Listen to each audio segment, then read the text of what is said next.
पहाड़ों के रास्ते से सफर पर निकला हुआ था। वो थोड़ी देर थक कर आराम करने के लिए किसी पहाड़ी के नीचे रुक गया और तभी उसे एक छोटी सी नदी बहती हुई दिखाई दी। वो बोला, अरे वाह, शुक्र है नदी तो दिखाई दी, वरना मैं तो प्यासा ही मर जाता। व्यापारी उस नदी के पास गया और थोड़ा पानी पिया, फिर थोड़ा सा पानी अपनी बोतल में भर दिया और फिर से पेड़ के नीचे बैठकर खाने का जो सामान रखा हुआ था वो निकालकर खाने लगा। खाना खाने के बाद वो अपनी चलने की तैयारी करने लगा कि तभी उसी एक पहाड़ी से कुछ धुंधला सा गोला नजर आया। वो उसके पास आकर रुक गया, जिसमें से एक भूतनी निकली। कहाँ जा रहे हो? मैं तुम्हें नहीं छोड़ूंगी। डर के मारे व्यापारी की हालत खराब हो गई और वो कांपने लगा। कांपते हुए दबी आवाज में बोला,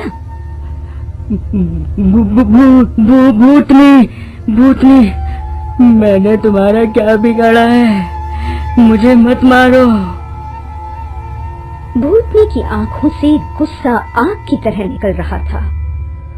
तुमने मेरे बेटे को मारा है, मैं तुम्हें नहीं छोड़ूंगी। मेरा बेटा नदी के किनारे से पेड़ के नीचे आया और तुम्हारे खाने के छिलकों की वजह से वो फिसलकर मर गया। व्यापारी गिड़गिड़ाने लगा। अच्छा, मुझे कुछ समय दे दो, 6 महीने, ताकि मैं अपने बचे हुए काम पूरे कर सकूं, और मैं वादा करता हूँ कि मैं तुम्हें यहीं मिलूंगा, फिर चाहे तुम जो मर्जी करना मेरे साथ।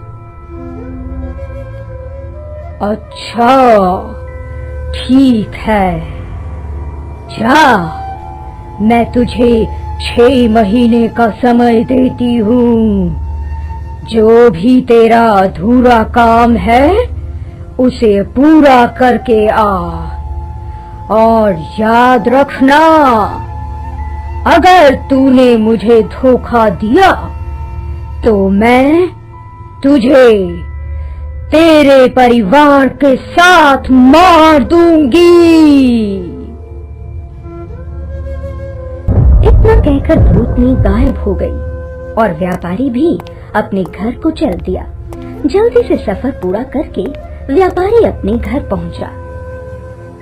उसके डरे और थके हुए चेहरे को देखकर उसकी बीवी बच्चों को बड़ी हैरानी हुई। व्यापारी ने उनको जब भूतनी वाली सारी घटना सुनाई तो उसके बीवी बच्चे बड़े परेशान हुए। कुछ दिन का ही समय तो था उसके पास। वो जल्दी जल्दी अपने सारे काम निपटाने लग गया, क्योंकि वो जानता था कि भूतनी से बचने का अब कोई भी रास्ता नहीं है। जिस दिन 6 महीने का समय खत्म होने को आया, वो बहुत उदास हो गया। उसने अपने बीवी बच्चों को अपने पास बुलाकर कहा, चलता हूँ, नहीं तो वो भूतनी ढूंढते ढूंढते यहाँ आ जाएगी और मेरे साथ तुम्हें भी मार डालेगी।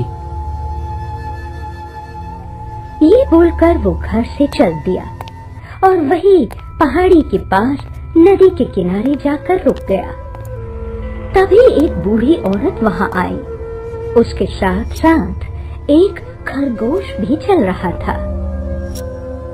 तुम यहाँ क्या कर रहे हो? व्यापारी ने तभी उन्हें सारी बात बताई। अभी वो अपनी बात कह ही रहा था कि तभी फिर से पहले की तरह का एक गोला आया, जिसमें से वही पहले वाली भूतनी निकली।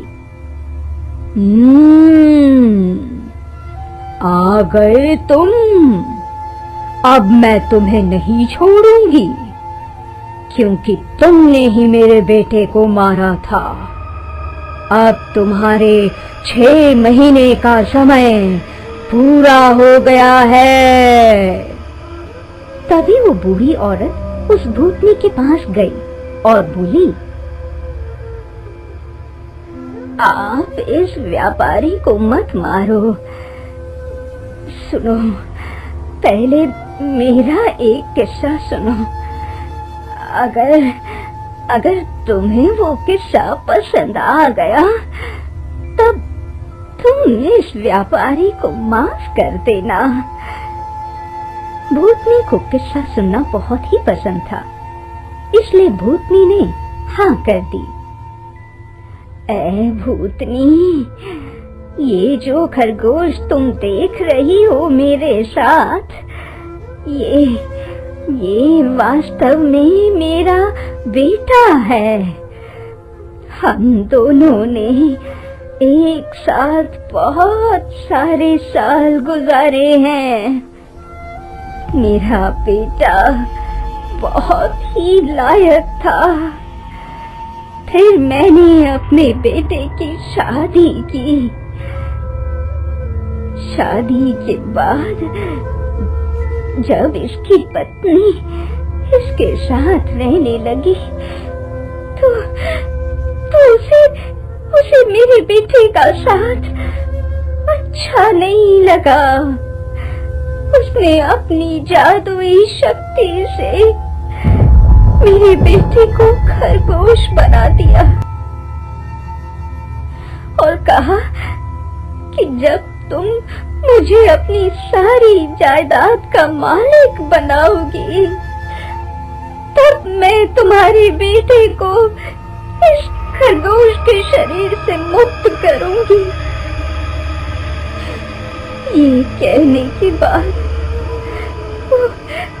वो मेरा घर छोड़कर चली गई। बस उसी को ढूंढते हुए मैं परेशान होकर एक दिन जब घर पहुंची तो मुझे अपने घर में एक लड़की नजर आई। उसने मुझसे कहा कि वो मेरे बेटे को इंसान का शरीर जरूर दिला देगी, पर उसकी एक शर्त है। उसने कहा कि अगर मैं अपने बेटे की शादी उस लड़की से करूंगी तभी वो मेरे बेटे को इस खरगोश के शरीर से मुक्ति दिलाएगी। जानते हो मैंने उससे क्या कहा? मैंने कहा कि मैं सोच कर बताऊंगी। बस तभी से मैंने सोच लिया था कि मैं अपने बेटे की दूसरी शादी कर दूंगी और इसी कारण से मैं उस लड़की को ढूंढती यहाँ तक आ गई हूँ, तुम्हारे पास। बस यही था मेरा किस्सा, मेरी आप बीती। बोलो, तुम्हें पसंद आई क्या?